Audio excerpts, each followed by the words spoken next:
Hello दोस्तों, अगर ये युद्ध लड़ा होता महाभारत का युद्ध तो 1 मिनट में ख़त्म हो जाती कहानी। हमारे देश में सबसे प्रसिद्ध महायुद्ध रहा है महाभारत। इस युद्ध के बीच ही भगवान श्री कृष्ण ने गीता का उपदेश भी दिया था। इसके संदेश आज भी लोगों को संकट और भटकाव के बीच राह दिखाते हैं। कौरवों और पांडवों के बीच हुए इस युद्ध में कई बड़े बड़े योद्धा शामिल हुए। महाभारत युद्ध शुरू होने से पहले भगवान श्री कृष्ण ने योद्धाओं से पूछा कि वे कितने दिनों में युद्ध खत्म कर सकते हैं। इसका जो जवाब आया उसके मुताबिक भीष्म पितामह 20 दिनों में, द्रोणाचार्य 25 दिनों में, कर्ण 24 दिनों में और अर्जुन 28 दिनों में समाप्त कर सकते थे। लेकिन एक महायोद्धा ऐसा भी था जो मात्र 1 मिनट में 3 बाणों से इस युद्ध को खत्म करने की क्षमता रखता था। इस योद्धा का नाम था बर्बरीक। बर्बरीक घटोत्कच का पुत्र था और घटोत्कच भीम और हिडिंबा का पुत्र था, यानी बर्बरीक भीम का पोता था। घटोत्कच का विवाह यादव राजा मुरु की बेटी मोरवी से हुआ था।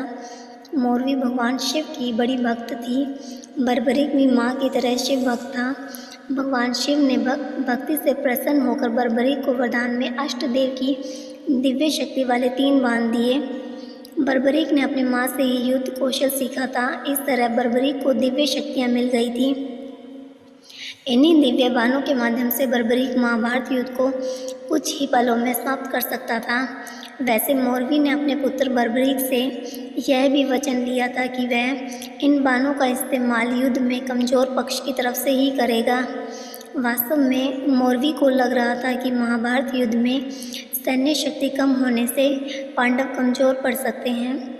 माता मोरवी की आज्ञा पर बर्बरीक युद्ध में हिस्सा लेने के लिए रवाना हुआ। युद्ध तो पांडवों को ही जीतना था और कौरवों का कमज़ोर पड़ना भी तय था।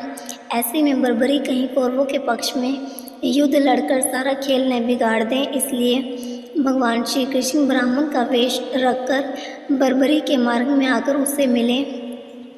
ब्राह्मण ने पूछा, तुम युद्ध में भाग लेने अकेले जा रहे हो? तुम्हारी सेना कहाँ है? तुम्हारे पास अस्त्र शस्त्र भी नहीं है। तुम्हारे पास सिर्फ एक धनुष है और तरकश में भी केवल 3 ही बाण दिखाई दे रहे हैं।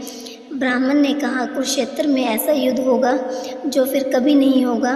वहाँ तुम कैसे अपना पराक्रम दिखाओगे? मेरी मानो लौट जाओ और जीवन का आनंद लो।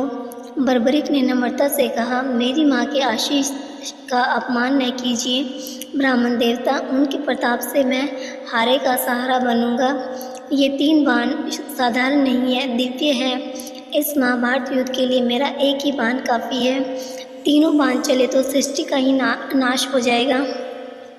यह बाण भगवान महादेव ने प्रसन्न होकर दिए हैं। इनकी विशेषता यह है कि एक बार में लक्ष्य साधते ही यह शत्रु समूह का समूल नाश कर देता है, चाहे वह कहीं भी छिपा हो।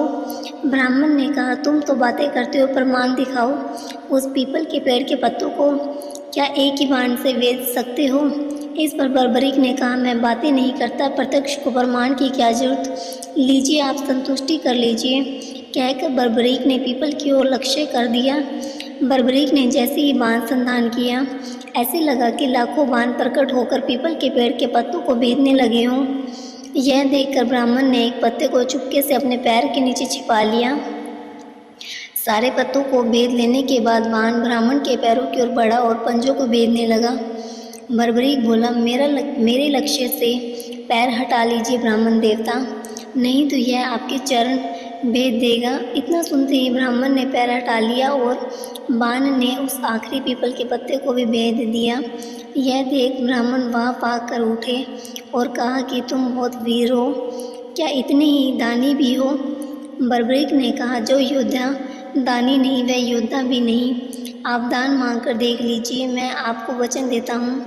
तब ब्राह्मण ने उनसे शीश दान मांग लिया। यह सुनकर बर्बरीक चौंका। उसने कहा, वचन देने के बाद पीछे तो नहीं हटूंगा, लेकिन आप अपना वास्तविक स्वरूप दिखाइए, क्योंकि कोई ब्राह्मण ऐसा दान नहीं मांग सकता।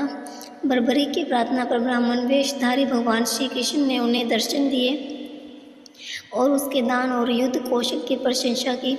बर्बरीक ने कहा, अब तो मैं वचन दे चुका हूँ, लेकिन मैं महाभारत का युद्ध भी देखना चाहता था। यह इच्छा पूरी नहीं होने का दुख है, क्योंकि आपने मेरा शीश मांग लिया। मैं अपने पिता पूर्वजों के किसी भी काम नहीं आ सका, तब श्री कृष्ण ने उन्हें वरदान दिया कि तुम सृष्टि के अंत तक अमर रहोगे। धन्यवाद।